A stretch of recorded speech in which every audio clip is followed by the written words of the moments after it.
যেই বেঈমানেরা কথায় কথায় আল্লাহর গালি দেয়, নবীর গালি দেয়, যেই বেঈমান মাদ্রাসারে গালি দেয়, কোরআনের বিরুদ্ধে কথা বলে, নবীর সুন্নতের গালি দেয়, এই সমস্ত বেঈমানেরা আলেম ওলামাদের গালি দেওয়া কোনো আশ্চর্যের কিছু না। ভাইরা আমার, রাগ করতেছেন? গোলামি চলবে কার? আদর্শ চলবে কার? নবীজির। মনে থাকবে কথা, গোলামি হবে আল্লাহর, তরিকা আদর্শ হবে নবীর। তাহলেই তো প্রশ্ন, হাফিজ ভাই এত সুন্দর কথা বললেন, ধন্যবাদ আপনাকে। গোলামি হবে আল্লাহর, তরিকা হবে নবী। কিন্তু প্রশ্ন থেকেই গেল, যদি আল্লাহরই গোলামি করেন, নবীর তরিকা মানেন, চরমনাই কেন যাব, উজানি কেন যাব, বাহাদুরপুর যাব কেন, জৈনপুর যাব কেন, পীর ধরব কেন, মাযহাব মানব কেন, তাবলীগ করব কেন, দেওবন্দি হব কেন? কেনর জবাব নেও রে ভাই। আল্লাহর গোলামি করব, নবীর আদর্শ মতো চলবো। কপাল বড় খারাপ, আমার আব্বার কপালও খারাপ, আমার কপালও খারাপ, আমার দাদারটাও খারাপ। কারণ আমার বাপ দাদা কোরআন পড়তে জানে না, হাদিস পড়তে জানে না, আমিও জানি না। এখন কোরআন হাদিস যদি না জানি, আল্লাহর গোলামি কেমনে করব তাও বুঝতে পারি না, নবীর সুন্নাত কি জিনিস তাও জানতে পারি না। আল্লাহ তাআলা বলেন, বান্দা গোলামি করবি আল্লাহর, তরিকা মানবি নবীর। তবে এই তরিকা আর গোলামি যদি চিনতে না পারো, জানতে না পারো, যারা জানে তাদের থেকে জেনে জেনে আমল করো। আমরা আল্লাহ চিনি না, নবী চিনি না। আল্লাহ বলেন, বান্দা যারা চিনে তাদের কাছে যাও, ফাসআলু আহলা যিকরি ইন কুনতুম লা তা'লামুন। যারা জানে তাদের থেকে তোমরা না জাননেওয়ালারা। আল্লাহ চিনি না, নবীর তরিকা চিনি না, চরমনায় যাওয়ার কারণে আল্লাহর তরিকা, আল্লাহর বিধান চিনলাম, নবীর তরিকাটা চিনে চলা সহজ। উজানির ময়দানে যাওয়ার পর আল্লাহওয়ালা ওলামায়ে কেরাম তাবলীগের মাধ্যমে, টুপি পরা সুন্নাত জানতাম না, তাবলীগওয়ালার মাধ্যমে জানলাম, চরমনাইওয়ালার মাধ্যমে জানলাম, দেওবন্দিওয়ালার মাধ্যমে জানলাম, আহলে হক ওলামায়ে কেরামের মাধ্যমে জানলাম। নখগুলো কেমনে কাটবো তাও জানতাম না, ওলামায়ে কেরাম শিখাই দিলেন, এইভাবে নখ কাটো সুন্নত, এইভাবে রাখো সুন্নত, চুলগুলো এইভাবে কাটা সুন্নত, এইভাবে রাখা সুন্নত। ওলামায়ে কেরামদের মাধ্যমে নবী চিনলাম, আল্লাহ চিনলাম। ওলামায়ে কেরামদের সোহবতের মাধ্যমে আল্লাহর নবীর চিনলাম, সুন্নতের আমল শিখলাম। ওলামায়ে কেরামদের কারণে, আহলে হক পীর মাশায়েখদের কারণে আজ আমরা পশ্চিম চিনতাম না, পশ্চিম চিনলাম। নামাজের কেরাত জানতাম না, কেরাত শিখলাম। কালেমা জানতাম না, কালেমা শিখলাম। রোজা জানতাম না, রোজা শিখলাম। জিকির শিখি না, জিকির পারি না, জিকির শিখলাম। আল্লাহর নবীর তরিকা জানলাম। এরে নবীর উম্মতের দল, অতএব আমার মাকসাদ আল্লাহর গোলামি, আমার মাকসাদ নবীর তরিকা মতো চলবো। চরমনার গোলামি আমরা করি না, আমরা কোনো পীরের গোলাম না, আমরা গোলাম আল্লাহর, একমাত্র আল্লাহর গোলাম, নবীর তরিকা মতো চলি। চরমনাই যাই কেন? আমরা তরিকা চিনি না, চিনার জন্য সেখানে যাই। আছে কোনো ভেজাল? আপনি ভোলার থেকে ঢাকা যাবেন বা ঢাকার থেকে ভোলা আসবেন, পথ চিনেন না, এত 13 নদী ভাড়ি দিয়া কেমনে যাই? একজনে বলে, ভাই এই পথে চলো, সহজভাবে তুমি যেতে পারবা। আর একজনে বলে, ভাইজান তুমি কোন দিকে গিয়া হারায় যাবা, দরকার নাই, আমার হাতে হাত দাও। দিলাম, হাত ছাড়বি না, ছাড়ুন না, তোরে ডাইরেক্ট ভোলা নিয়ে যামু। হাতটা দইরা দইরা আল্লাহর বান্দা ভোলাতে পৌঁছায় দিল। ভোলায় বন্ধুর বাড়ি আইসা 3 বেলা খানা বন্ধুর ঘরে খায়, 3 বেলা মোহাব্বতের গান বন্ধুর সাথে বলে। মাঝখানে যেই লোকটা আইনা দিল, এর কোনো কথা নাই, কিন্তু বন্ধুর সাথে একবার বলে, বন্ধু তোমার বাড়ি পর্যন্ত আসতে আমি জানি না, আমারে একজন একজন প্রতীক এনে দিল, ওই প্রতীকটা খুব ভালো, একটু প্রশংসা করার কারণে বন্ধু যদি বলে বন্ধু তুই আর একজনের প্রশংসা কেন করলি, এটা বোকামি ছাড়া কিছুই না। আমরা আল্লাহরই গোলামি করব, আমরা নবীর তরিকা মতো চলবো। চিনি না নবীর তরিকা, জানি না আল্লাহর গোলামি কেমনে। চরমনাই তাবলিগওয়ালা আহলে হক ওলামায়ে কেরাম চিনায় দিলেন। এখন মাঝে মাঝে তাদের একটু গুণগান করব। আল্লাহ গো, যেই চরমনাইয়ের কারণে তোমারে চিনলাম, যেই তাবলিগের কারণে আল্লাহ তোমারে চিনলাম, যেই আহলে হক ওলামায়ে কেরামের কারণে আল্লাহ তোমার নবীরে চিনলাম, আয় আল্লাহ তুমি তাদেরও কবুল করো। তাদের মোহাব্বত সিনায় ঢুকায় একটু গুণগান করলে কেউ যদি বেজার হও, বুঝতে হবে তুমি ইসলাম বুঝো না। हकीकत से तो दुनिया बेखबर है, दुनिया की नुमाइश पर नजर है। नमी गुयम के आज दुनिया जुदा बाश बहरकारे के बाशी बा खुदा बाश। जिसते दुनिया आज खुदा गाफिल बुदन नकामाशु नकरा हो फरजिंदुजान। आबदर कश्ती हलाके कश्तियास, आबो अंदर जीरे कश्ती पुश्तियास। কথা বুঝেন কিছু? কি বুঝেন? কোনো আলেম ওলামা লাগে না। মা বাবা সন্তানরে না খাইয়া খাওয়াইয়া বড় করলেন, নিজে মা নিজে ঘুম না পেরে সন্তানকে ঘুম পাড়াইলেন। সন্তান হাঁটা জানে না, মা হাঁটা শিখাইলেন। সন্তান খানা জানে না, বাবায় খানা খাওয়া শিখাইলেন। সন্তান পোশাক পরতে পারে না, মা বাবায় শিখাইলেন। সন্তান গোসল করতে জানে না, মা বাবায় গোসল শিখাই দিলেন। এই সন্তান এখন নিজের দুর্বল হাত যখন দেখে শক্তিশালী হয়ে গেল, নিজের শরীরের মধ্যে অনেক শক্তি হয়ে গেল। এখন সন্তান বড় হওয়ার পর যদি বলে মাকেও চিনি না, বাবাকেও চিনি না, এলাকার সবাই বলবে তোর মতো বেঈমান কুলাঙ্গার আর কেউ হতে পারে না। যেই আলেমের মাধ্যমে, যেই আল্লাহওয়ালার মাধ্যমে আল্লাহ চিনলাম, নবী চিনলাম, কোরআন শিখলাম, হাদিস শিখলাম। আমি হাফিজুর রহমানকে এই চেয়ারে যেই আলেমদের অবদানের কারণে বসতে পারলাম, কালেমা শিখলাম, নামাজ শিখলাম। এখন কোন বান্দা আল্লাহর কোরআন দিন শিখার পর যদি কেউ বলে আমার আলেম লাগে না, আমি আলেম চিনি না, তোর মতো কুলাঙ্গার বেঈমান জমিনে আর কেউ হতে পারে না। ঠিক কিনা বলো? এদেরকে চিহ্নিত করুন। যারা আলেম বিদ্বেষী, ইসলামের ব্যানারে ঢোকার পরেও আলেমের বিরোধিতা করে, এদেরকে আমার পক্ষ থেকে উপদেশ হলো মৃত্যুর আগে ওসিয়তনামা লিখে যা, মরণের পরে কোনো আলেম যেন জানাজা না দেয়, কুত্তার মতো চাপা মাটি দিয়ে রাখে। কারণ আলেম দেখতে পারো না, অথচ আলেমের দাম কত? আল্লাহ তাআলা কোরআনে হাকিমের মধ্যে বলেন ইন্নামা ইয়াখশাল্লাহ মিন ইবাদিহিল উলামা। নিশ্চয়ই আমার বান্দাদের মধ্যে যারা উলামা তারা আল্লাহকে বেশি ভয় করবেন। আল্লাহকে বেশি ভয় করার ব্যাখ্যা হলো কখনো গুনাহ করবে না, অনিচ্ছায় যদি গুনাহ হয়ে যায় তওবা করতেও কখনো দেরি করবে না, সে হলো আলেম। মদিনার নবী কি বলে জানো? আলেমের দাম কত শুনো। ফজলুল আলিমি আলাল আবিদ কা ফজলি আলা আদনাকুম। ও সাহাবায়ে কেরাম, আমি নবীর সম্মান যত, উম্মতের মাঝে উলামায়ে কেরামের সম্মান তত। ইলমে রায়ে জাজু করদান বেহিসাব, ইলমে রায়ে জাজু করদান বেহিসাব, খলকে রাদাদান জওয়াবে বাসওয়াব, হক না দারদ দোস্তে খলকা জারেরা, নিস্তে ই খাসলাত একে দিনদারেরা। খারাপ লাগতেছে? ইয়া আইয়ুহাল্লাযীনা আমানুস্তাঈনু বিস-সাবরি ওয়াস-সালাহ। ইন্নাল্লাহা মা'আস সাবিরিন।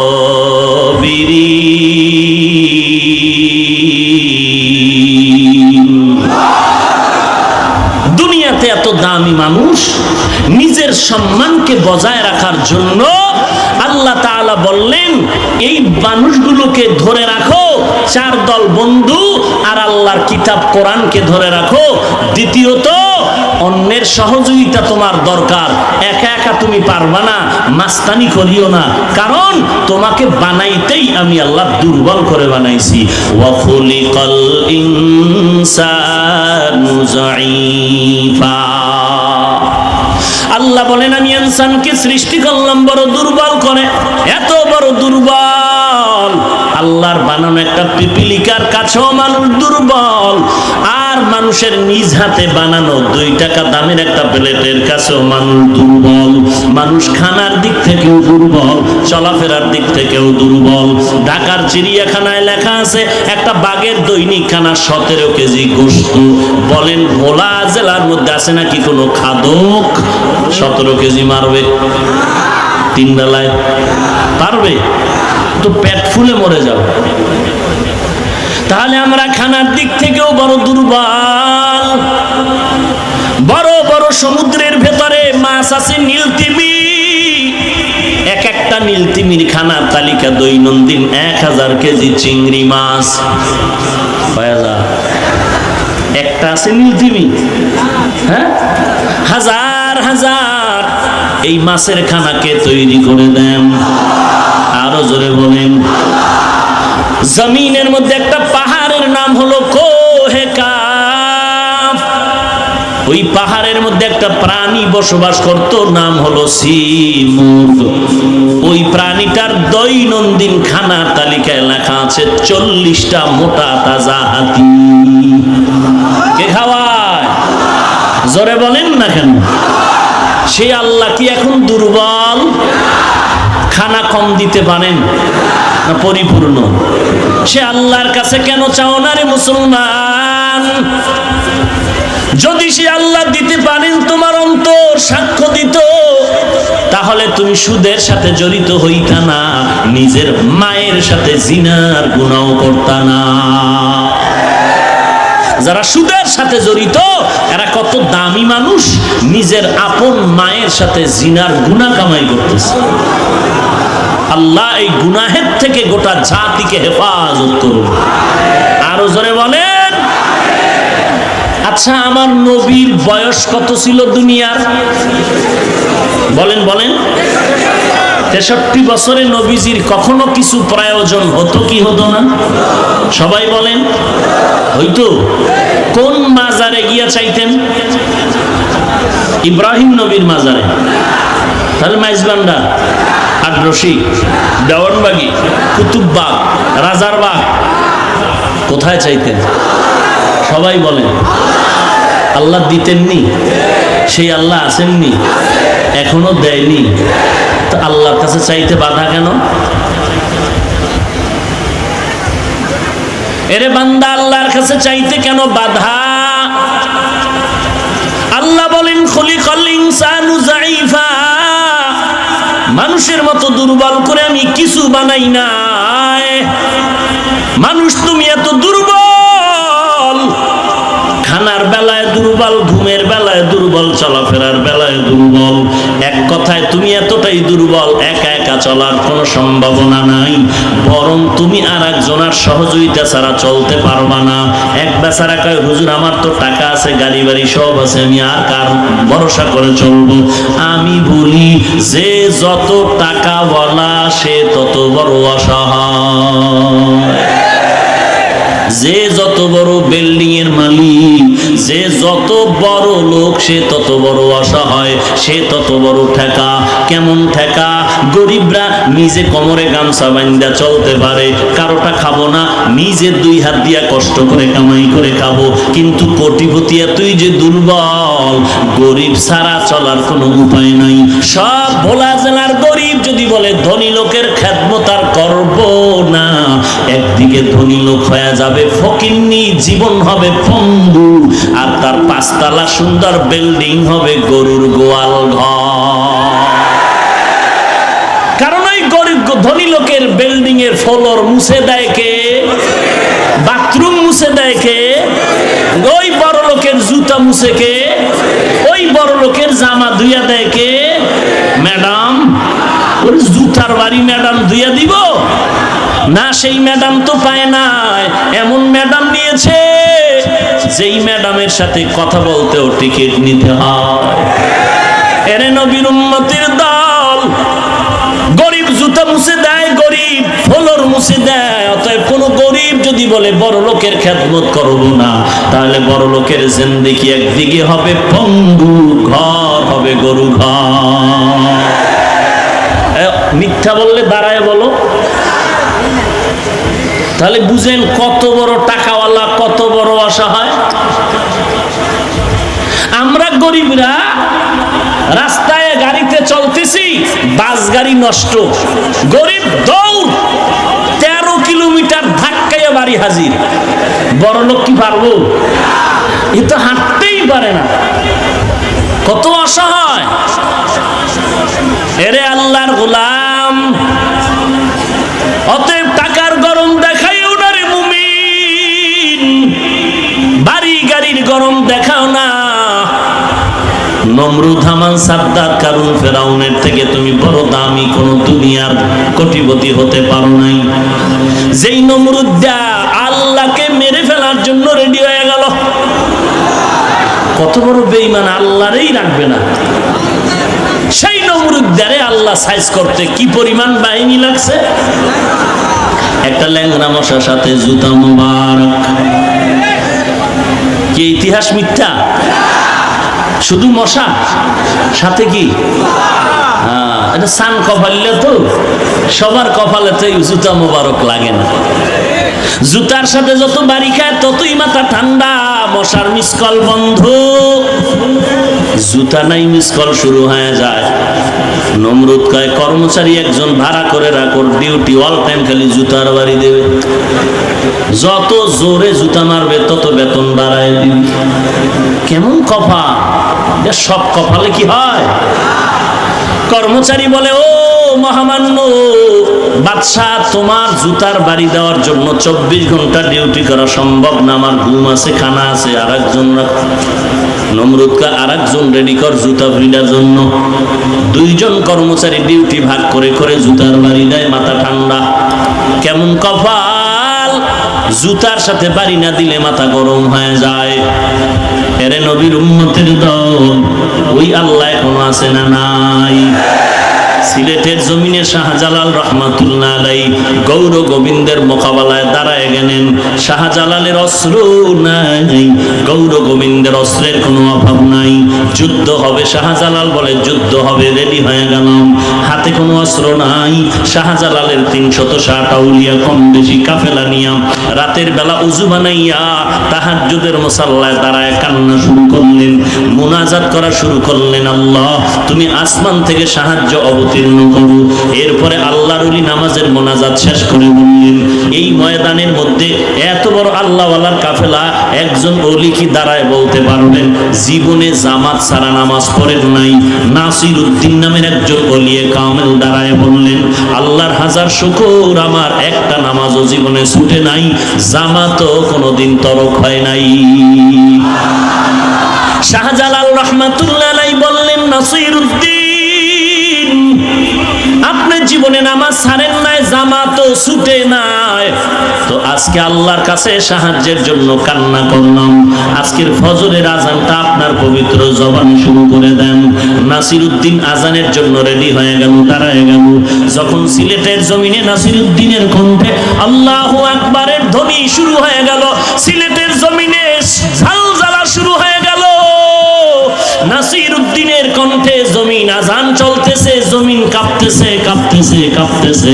আজান শেষ, তাকায় দেখে বেঈমান গৌর গোবিন্দ শেষ। ওই আল্লাহ আছে না নাই? ওয়ালা তাহিনু ওয়ালা তাহজানু ওয়া আনতুমুল আ'লাউন ওয়া আনতুমুল আ'লাউনা ইন কুনতুম মুমিনিন।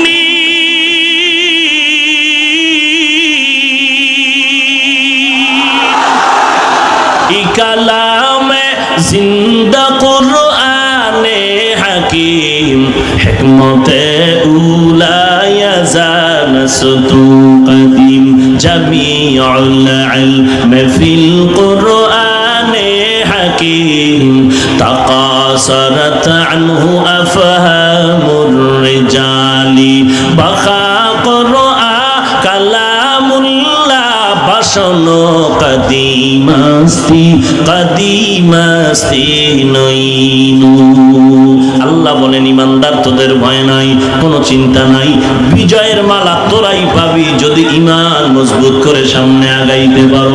এরে নবীর উম্মতের দল, আল্লাহ বলে দিলেন এরে মানুষ, এত দামি তোরা মানুষ কিন্তু সৃষ্টিগতভাবে দুর্বল, অন্যের সহযোগিতা ছাড়া চলতে পারবা না। এখন সাহায্য কার নিব এটা আমাদের জানা দরকার। এমপির কাছ থেকে নিব নাকি মন্ত্রীর কাছ থেকে নিব, না প্রধানমন্ত্রীর কাছ থেকে নিব, নাকি গ্রামীণ ব্যাংকের সহযোগিতা নিব? এরে বাবা, এই ক্ষেত্রে তিনটা উসুল মনে রাখতে হবে। সাহায্য অবশ্যই নিতে হবে, না হয় চলা যাবে না। তবে সাহায্য এমন একজন থেকে নিতে হবে যার মধ্যে তিনটা দুর্বলতা নাই। 1 নাম্বার পিছুটান নাই, 2 নাম্বারে অভাব নাই, 3 নাম্বারে স্বার্থ নাই। এমন ব্যক্তির থেকে সাহায্য নিতে হবে। দুনিয়াতে তালাশ করো এই তিনটা দুর্বলতা কার মধ্যে নাই। পিছুটানো নাই, অভাব নাই, স্বার্থ নাই। দুনিয়াতে দেখো কোনো পীর আছে নাকি যার পিছুটান নাই? দুনিয়াতে দেখো কোনো কোটিপতি আছে নাকি পিছুটান নাই? অবশ্যই না। প্রত্যেকটা মানুষ জমিনের মধ্যে যারা আছে সকলের পিছুটান আছে। নিজের পেটের ধান্দা, নিজের ছেলে মেয়ের পেটের ধান্দা, নিজের ভাই বোনের পেটের ধান্দা। এত পিছুটান থাকলে বান্দা কারো সহযোগিতা করতে সক্ষম না। দুনিয়াতে পিছুটান ছাড়া কেউ নাই। 2 নাম্বার দুর্বলতা অভাব। একটু চিন্তা করে দেখেন, দুনিয়াতে এমন কেউ আছে নাকি যার অভাব নাই? কথা বলেন না, আছে? পীর সাহেবদের অভাব নাই, কথা বলেন না কেন? অভাব নাই মানে টাটকা ফকিন্নি মুড়িদেরটা খাইয়া পেটের তিমি মাছ বানাইছে। মুড়িদেরটা খাইয়া পেটকে তিমি মাছ বানায় ফেললো। কারটা খাইয়া? মুড়িদেরটা খায়। কেমন অসহায়, কেমন অভাবী। দুনিয়াতে এমন একটা মানুষ পাবেন না যার কোনো অভাব নাই। একটু আগেই তো বললাম যে যত টাকাওয়ালা সে তত বড় অভাবী। গরিবের 5 টাকার অভাব 50 টাকা 100 টাকার অভাব মিটে যায়, ঘরের খানা রেডি হয়ে যায়। কোটিপতির টাকায় দেখবেন 1-2 লাখ টাকায়ও তার অভাব পূরণ হয় না। দুনিয়াতে সবাই অভাবী। 3 নাম্বার দুর্বলতা স্বার্থ। দুনিয়াতে তাকায় দেখেন এমন একটা মানুষ খুঁজে পাবেন যার কোনো স্বার্থ আছে কিনা? কে আছে বলে? স্বার্থ নাই এমন আছে কে? মনে মনে ভাবছিলাম, কোরআন হাদিস পড়লাম, দুনিয়ার ন্যাচারাল অবস্থা দেখলাম, মনে করছিলাম আমার আম্মা জান, আমার আব্বা জানের থেকে আর কেউ নাই স্বার্থহীন। কিন্তু সোনার বাংলায় তাকায় দেখলাম মা বাবা স্বার্থের টানে নিজের সন্তানটারে জবাই করেছে। ঘটনা আছে না নাই? স্বার্থের টানে সন্তান মা বাবাকে হত্যা করে, স্বামী স্ত্রীকে জবাই করে, স্ত্রী স্বামীকে জবাই করে, ভাই ভাইকে জবাই করে। কারণ শুধু স্বার্থ। পিছুটান নাই, অভাব নাই, স্বার্থ নাই। এই 3টা দুর্বলতা নাই কোনো মানুষের নাই। যার এই 3টা দুর্বলতা নাই একজন আছেন, তিনি কে?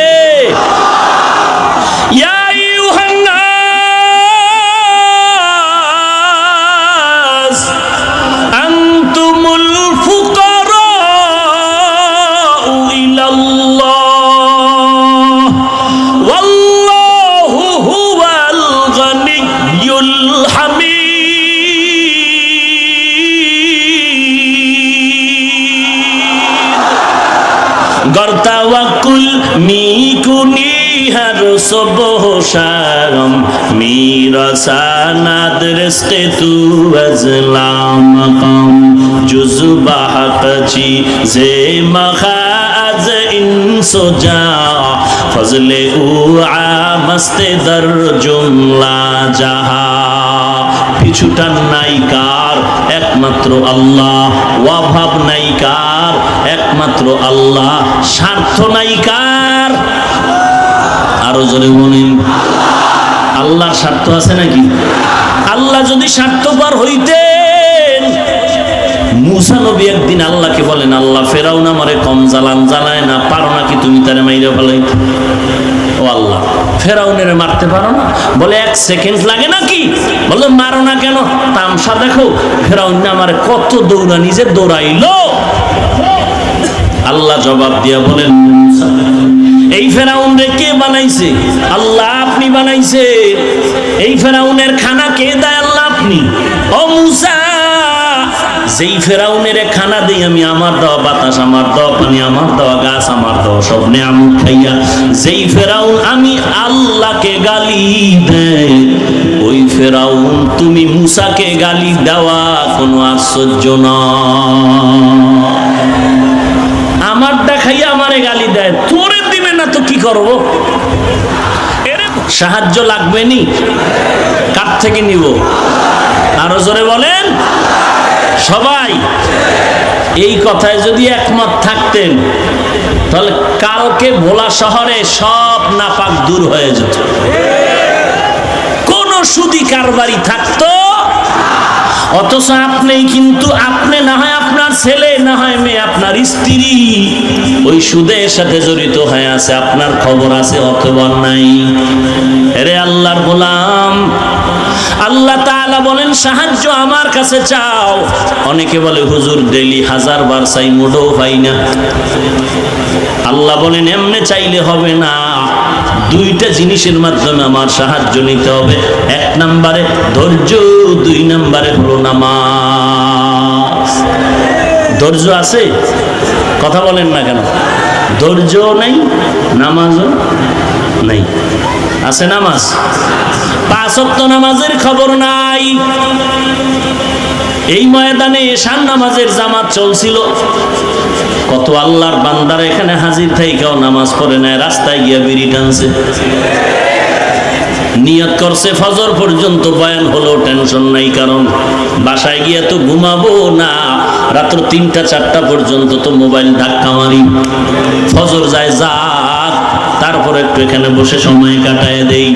এরে নবীর উম্মতের দল, তুমি যেই দলের নেতা হও না কেন, যেই দল করো আর যে পীরের কাছে যাও, আমার নবীর তরিকার মধ্যে 5 বেলার নামাজ আছে না নাই? অতএব কোনো সুযোগ নাই 5 বেলার নামাজ বাদ দেওয়ার মতো। দৈনন্দিন 5 ওয়াক্ত নামাজ পড়তেই হবে, বাদ দেওয়ার কোনো সুযোগ নাই। এরে নবীর উম্মতের দল, আল্লাহ বলেন সাহায্য আমার থেকেই নিতে হবে। 2টা জিনিসের মাধ্যমে সাহায্য চাও। 1 নম্বরে ধৈর্য, 2 নম্বরে হলো নামাজ। ধৈর্য আর নামাজ এত দামি একটা সম্পদ। আল্লাহ তাআলা বলেন ধৈর্য এমন দামি একটি সম্পদ, কিয়ামতের ময়দানে আমি আল্লাহ ধৈর্য ধারণকারীদের বলবো বিনা হিসাবে জান্নাতে চলে যাও। ইন্নামা ইউওয়াফাস সাবিরুনা আজরাহুম, ইন্নামা ইউওয়াফাস সাবিরুনা আজরাহুম বিগাইরি হিসাব।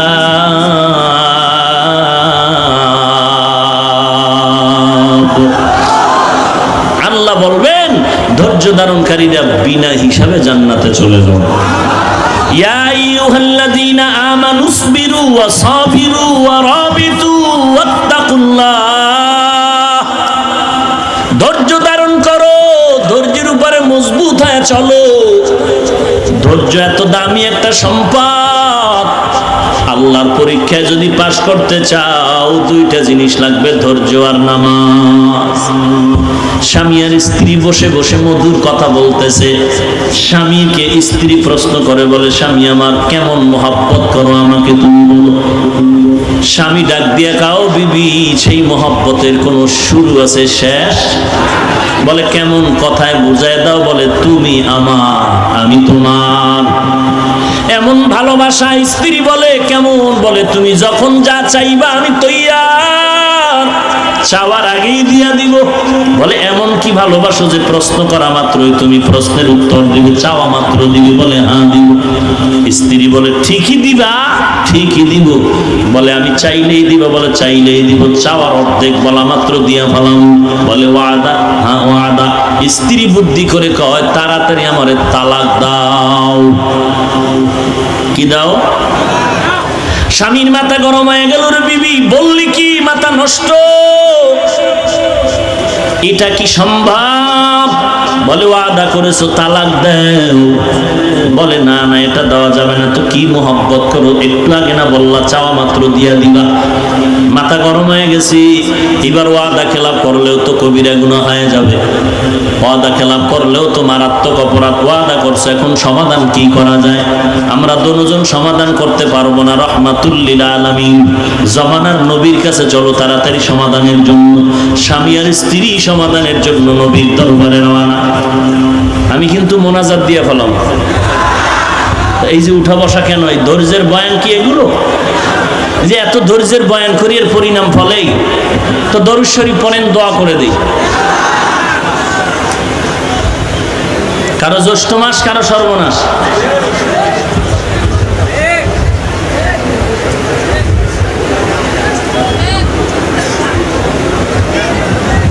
কি কন, মোনাজাত দিব?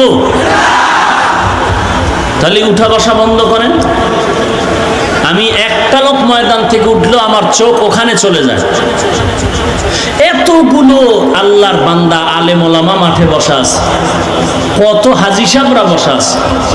এদেরকে ডেঙ্গিয়ে বের হওয়ার মানেটা কি? আমি না শুরুতে বললাম, যারা দীর্ঘ টাইম বসার অভ্যাস নাই তারা বের হয়ে বাহিরে দাঁড়ায় বয়ান শুনেন। বের হওয়ার অভ্যাস যদি থাকে, বসার অভ্যাস না থাকে, ভিতরে ঢুকে ডিস্টার্ব করেন কেন? কি থাকবেন আরো কিছুক্ষণ? আর একটু সামনে আগাবো? কি বলেন? আগাও, কবুল করেন। আরো জোরে বলেন। এরে নবীর উম্মতের দল, স্বামী আর স্ত্রী ঝগড়া করে তালাকের এই ঝামেলায় পড়ে সমাধানের জন্য পয়গম্বরের দরবারে চল। রাস্তার মাঝামাঝি যাওয়ার পর হঠাৎ রাস্তায় পড়ে গিয়ে স্বামীর পা ভেঙে গেল। চিৎকার দিতেছে, আমাকে বাঁচাও। স্ত্রী ডাক দিয়া কয়, স্বামী তাড়াতাড়ি বাড়ি চলো, আর নবীর দরবারে যাওয়া লাগবে। কান্না জড়িত কণ্ঠ নিয়ে স্ত্রী স্বামীর হাত ধরে ধরে আস্তে আস্তে বাড়ি রওনা। বাড়িতে আসার পরে স্বামী ডাক দিয়ে কয়, কি ব্যাপার? স্ত্রী বলে, ও স্বামী আমার, আমি যে তালাক চাইছিলাম, আমার কথা আমি উড্ড করে নিলাম, দয়া করে মাফ করে দাও। স্বামী ডাক দিয়ে কয়, বিবি তালাক উড্ড করে নিলা কেন, আবার চাইলা কেন বলো? বলে, তুমি নবীর একদিন হাদিস আমারে শুনছো, قال النبي صلى الله عليه وآله وسلم من يريد الله به خيرا يصب من। আল্লাহ যার ভালো চান তাকে ধৈর্যের পরীক্ষা করেন। তোমার ঘরে আমি এত বছর সংসার করি, তোমার মধ্যে কোনো বিপদ দেখলাম না, আহ শব্দ নাই, কোনো উপ শব্দ নাই। আল্লাহ যাকে পছন্দ করেন তাকে মুসিবত দিয়া ধৈর্য ধারণ করুন, পরীক্ষা নিবেন। তোমার ঘরে কোনো মুসিবত নাই, আমি বুঝলাম তোমার ঘরে মুসিবত নাই মানে কোনো আল্লাহর রহমত।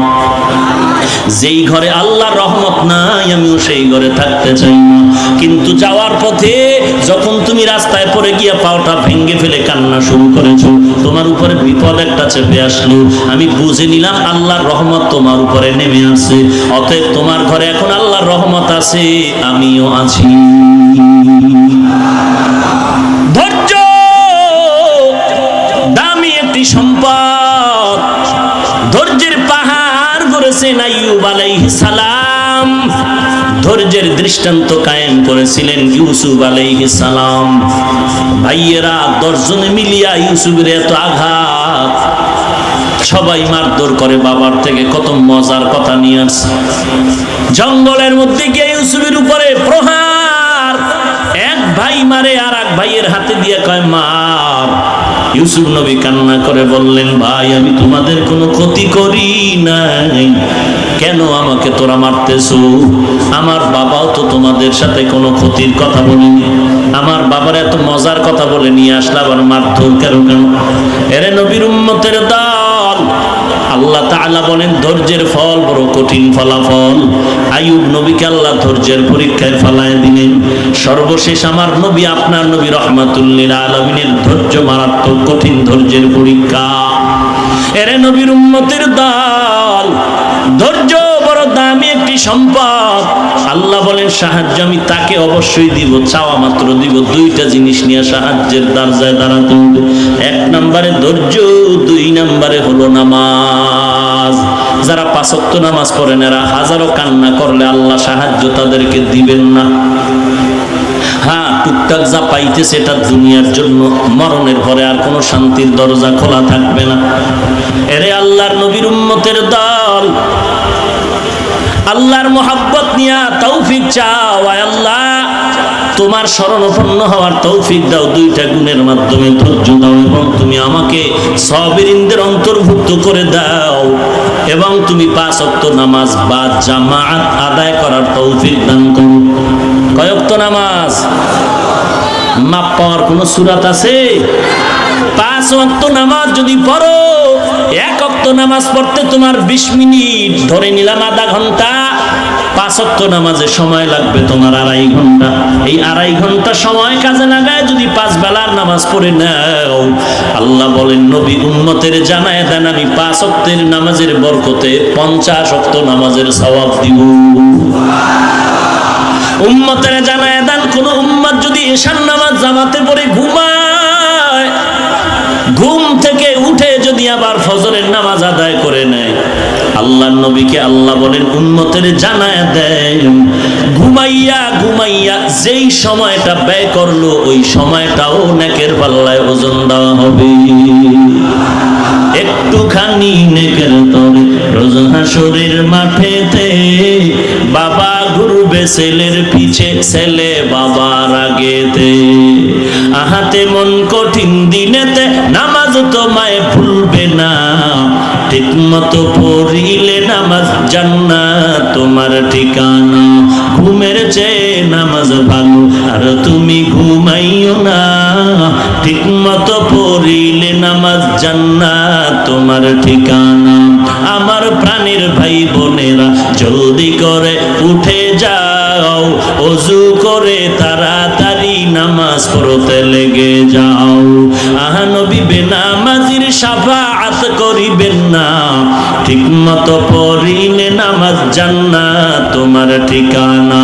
ঘুমের চেয়ে নামাজ ভালো আর তুমি ঘুমাইও না, ঠিক মতো পড়িলে নামাজ জান্নাত তোমার ঠিকানা।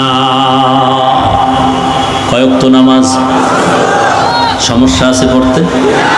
যারা মনে মনে একটু ধোকায় পড়ে আছো, 5 ওয়াক্ত নামাজ পড়লে না জানি কোনো বিপদে পড়ে যাই, বলো তোমার চোখের ডানে বামে তাকায় দেখো।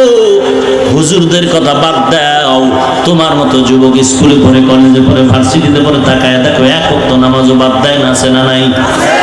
র্যাব, আর্মি, পুলিশ, বিডিআরের চাকরি করে 5 ওয়াক্ত নামাজ পড়ে, 1 ওয়াক্ত নামাজও বাদ দেয় না, অভাব নাই।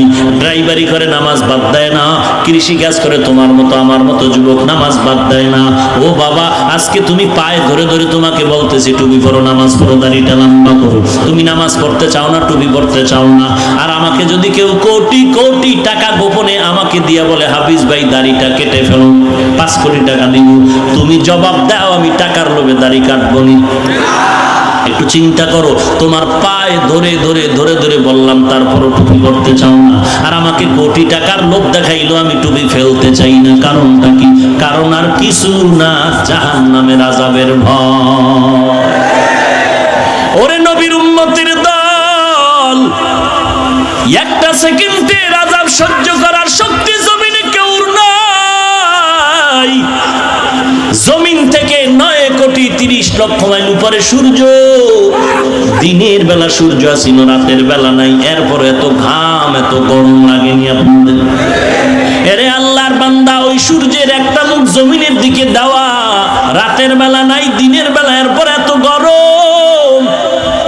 কিয়ামতের ময়দানে 12টা মুখ জমিনের দিকে দিয়ে দিবে সূর্য, মাথার উপরে চেপে আসবে। আল্লাহ বলবে তোর যত তাপ আছে জমিনে ছেড়ে দে। জমিনে সূর্যের তাপ লাগা মাত্র জমিনটা তামা হয়ে যাবে। এরে নবীর উম্মতের দল, আল্লাহর কোরআন পড়লাম, নবীর হাদিস পড়লাম, একটা কথাও মিথ্যা নাই রে বাবা। এত বিপদ, এত বিপদ। ঈমান আমল ঠিক রাখার কারণে কত গালি, কত কিছু শুনতে হয়, তারপরও নামাজ ছাড়ি না, টুপি ছাড়ি না, গালি দেই না। কারণটা কি? জাহান্নামের আযাব সহ্য করা সম্ভব হবে না। আফ্রিকার জঙ্গলের নবীর সাহাবী হযরত বিলাল, নবীর এত বড় আশিক, নবীর মুহাব্বতের সুন্নতের টুপি বিলালের মাথায়, গোসল করে টুপিটা চেপে ধরে গোসল দেয় সুন্নত যেন ছুটে না যায়। সেই বেলাল নবীর কেমন পাগল।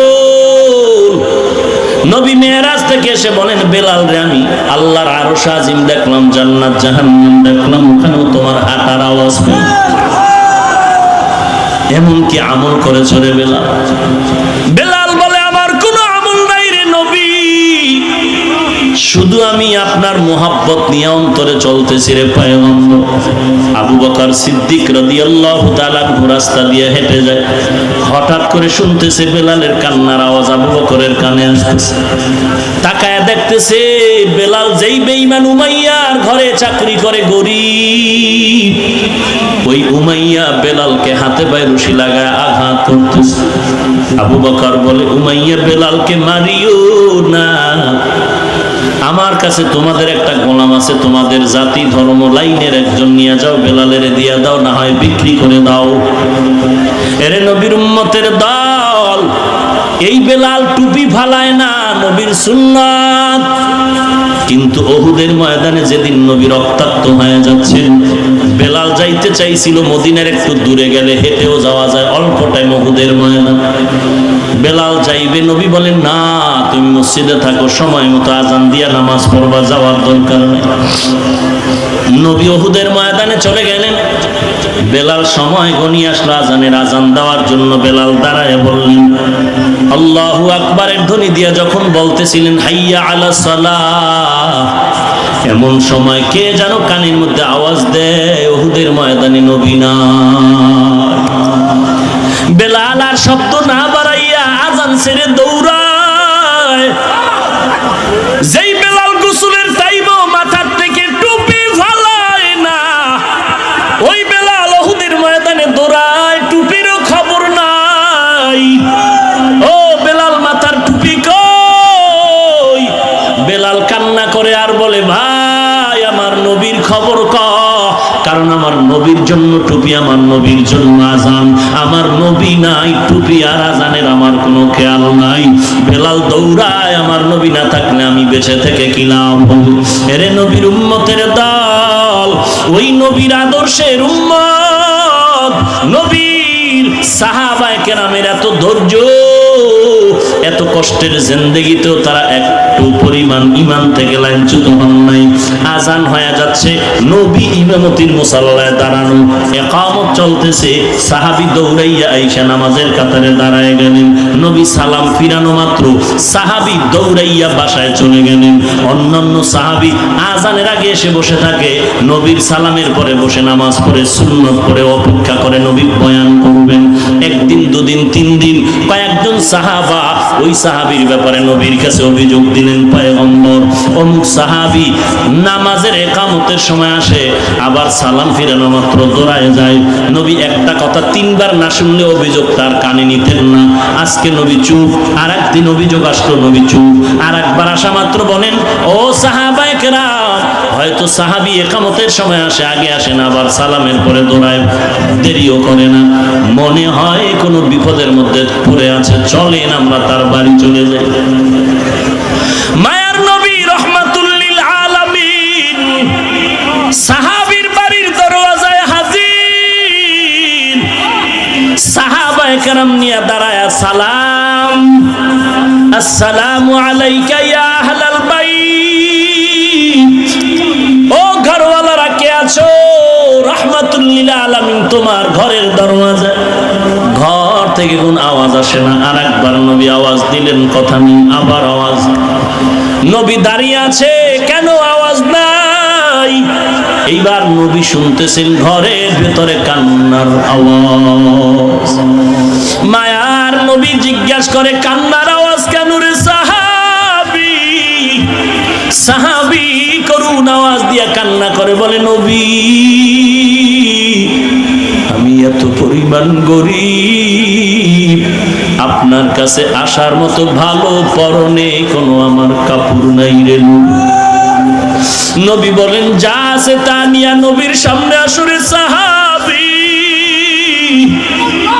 সাহাবী ওই কাপড় নিয়ে নবীর সামনে এসে চোখের পানি ছেড়ে কান্না করেন আর বলেন পয়গম্বর, এই ছোট ঘরের মধ্যে আমরা দুইজন স্বামী আর স্ত্রী, আর কেউ নাই, আমরা এত গরিব, আমি আর আমার স্ত্রী মিলে একটা কাপড় দুজনে মিলে পরিধান করি, ঘরের মাঝখানে একটা গর্ত বানায় রেখেছি, ওই গর্তের মধ্যে আমার বিবিরে রাখিয়া কাপড় পরে আমি নামাজ আদায় করে নেই, সালামটা ফিরাইলে আমি দৌড়াইয়া যাইয়া গর্তে নেমে আমার বিবিরে কাপড় দেই নামাজের জন্য।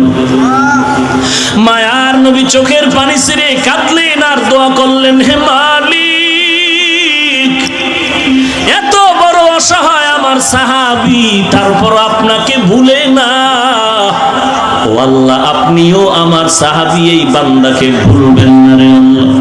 এরে গরিব মুসলমান, একটু তরকারি সমস্যা, খানায় সমস্যা হলে তুমি আজ হারাম টাকা উঠানোর জন্য সাহাবায়ে কেরামের থেকে বেশি গরিব তো হও নাই, পেটে পাথর বেঁধে গামছা বেঁধে কত কষ্ট করেছেন, তারপরও হারাম খায়েন, রাতের বেলা তাহাজ্জুদের মুসাল্লায় দাঁড়ায় কান্নার আওয়াজ। এরে নবীর উম্মতের দল, ধৈর্য ধারণ করো, আসমান থেকে আল্লাহ খানা পাঠায় দিবে, ধৈর্য ধারণ করো, ইখলাসের সাথে নামাজে কান্না করো, আল্লাহর মুহাব্বত নিয়ে ধৈর্য ধারণ করে 5 ওয়াক্ত নামাজ পড়ো। ছেলের চাকরি নাই, মেয়ের লেখাপড়া নাই, স্ত্রী কথা শুনে না, কত বিপদ আর আপদ, এই বিপদের মধ্যে ধৈর্য ধারণ করে নামাজ পড়ো, আল্লাহর কাছে কান্না করো, দেখবা আল্লাহ আসমান থেকে তোমাকে এমন কিছু পুরস্কার দিবে যা তুমি কল্পনাও করতে পারো নাই। আমরা আজকে টুপিদারি নামাজ পড়ার কারণে আলহামদুলিল্লাহ আমাদের টাকা পয়সা, খানা দানা, ঘুম বন্ধ হয় নাই, মানুষের কাছে সম্মানও নষ্ট হয় নাই।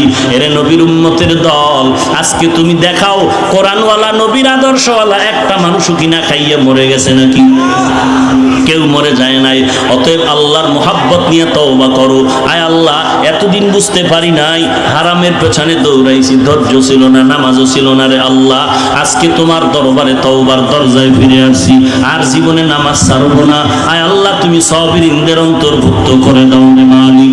আর কোনোদিন মা বাবার সাথে বেয়াদবি করবো না, আর কোনোদিন গুনাহের পথে যাব না রে আল্লাহ।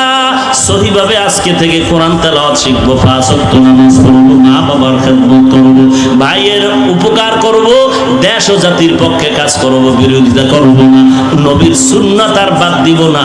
একা না, আমার পুরো ফ্যামিলিটাই নবীর লাইনে চলে আসবো। ও আল্লাহ, তুমি আমাকে কবুল করে নাও, তওবা করার তৌফিক দান করো হে মালিক। আল্লাহ তাআলা বলেন, আমার তওবার দরজা খুলে রাখলাম, উদউনি আস্তাজিব লাকুম। বান্দা, তুমি আমাকে ডাক দিতে দেরি হবে, তওবার জবাব দিতে আমি আল্লাহ মোটেও দেরি করব না। এরে নবীর উম্মতের দল, আল্লাহর মুহাব্বত নিয়ে চোখের পানি ছেড়ে কান্না করো রে মুমিন, কারণ চোখের পানিওয়ালা কান্না আমার আল্লাহ খালি ফেরত দেয় না। চোখের পানি গালের নিচে আসার আগে জীবনের সব গুনাহ আল্লাহ মাফ করে দিবেন। এরে নবীর উম্মতের দল, ও পর্দার আড়ালের মা, ও বৃদ্ধ বাবাজি, ও কলিজার টুকরা যুবক ভাই, আল্লাহর কাছে তওবা করে নেও। জীবন চলে যাবে, গলায় ছুরি আসবে, আর নামাজ ছাড়বো না, বেপরদায় চলবো না, মা বাবার বিরোধিতা করবো না, আলেম ওলামাদের বিরোধিতা করবো না, গীবত শিকায়াত করবো না, 5 ওয়াক্ত নামাজ পড়বো, মা বাবার খেদমত করবো, সহিভাবে আল্লাহর কোরআনটা শিখে পড়বো এবং নবীর সুন্নাত অনুযায়ী জীবনটা চালাবো। ব্যবসা করি, যা কিছু করি, নবীর তরিকার বাইরে চলবো না। এমন খাঁটি তওবা করার যদি নিয়ত হয়, খাঁটি তওবার নিয়তে দুটো হাত আল্লাহকে দেখায়া দাও। আয় আল্লাহ, সবার হাত আপনি